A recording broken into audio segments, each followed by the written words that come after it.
So I'm going to take and give a little demonstration showing on my palette how I have different choices. And to start with, I'm just going to use the permanent green light, which is a staining transparent color. And I'm going to mix it with two different colors I have in my palette. One is magenta, which is a staining color. So the two together should give me an even neutral or gray. And the other is a manganese violet on the palette, which is like a mineral violet.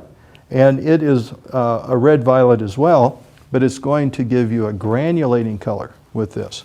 So I'll show you what I'm talking about. First of all, I'll take the permanent green light and put it up just where it would be on the color wheel here. Right here, where the yellow-green is. And down below, I'm going to take the magenta. Some brands, it's called quinacridone violet. Same color, it's a quinacridone staining transparent color. And I can mix these two together, and I'll get a beautiful neutral. You see, I can get an absolute gray, or what should be called neutral.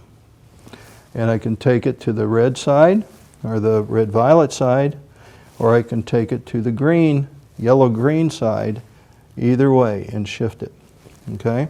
But both of these are staining transparent colors, so when those dry, it's going to evenly stain this paper, even though it's a rough paper.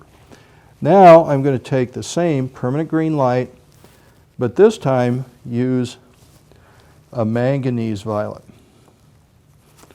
And a manganese violet is mineral color. And we'll just put this off to the side here. You can see it's very close to that color. But I can gray that together with the permanent green light, get an absolute neutral. You see? Just lay that neutral in. We'll get that a little lighter so it looks the same. And I can take it to the red-violet side. And I can take it to the yellow-green side. You see?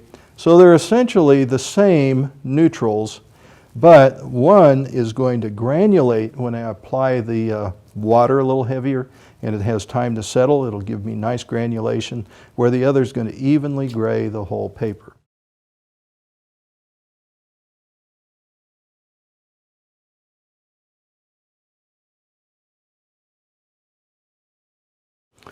Before I go too far, I'm going to clean my palette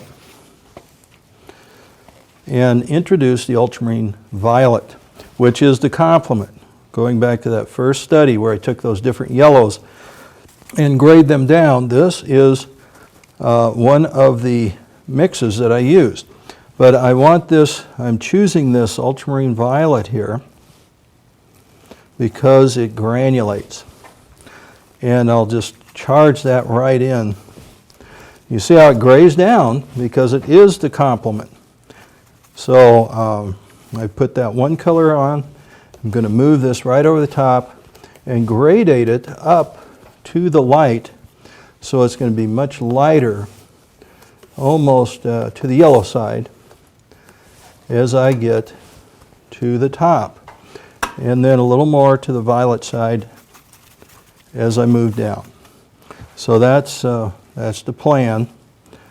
And because the paper is wet, it should give this plenty of time to granulate. So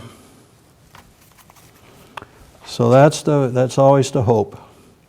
And we'll just get some of this going on in here and move this right down towards those edges. Gray this down in through here and just break some of this through. So you just start to feel there's a nice diagonal moving up through here. So that large brush is important. I can cover a lot of territory in a small, quick amount of time. Come in darker here. And we'll move it up and build a little bit of a rhythm coming down and through here, and start to push up into some of these upper areas. Just let some of these shapes move in for me. So the value becomes so important.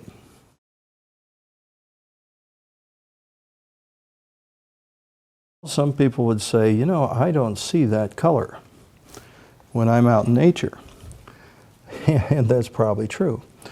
But the thing is, I'm not trying to literally paint from a photograph. I'm trying to paint how I feel about what I see. So I react and I work with the colors that I feel.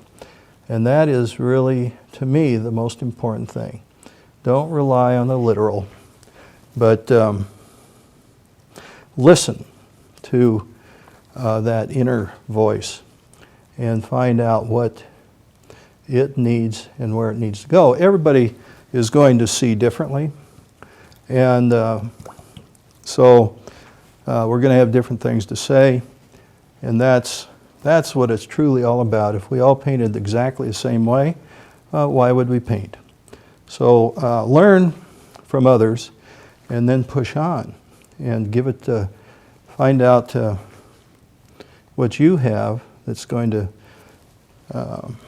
touch your uniqueness of vision, and then you're going to be closer to where you want to go and feel better about what you're doing.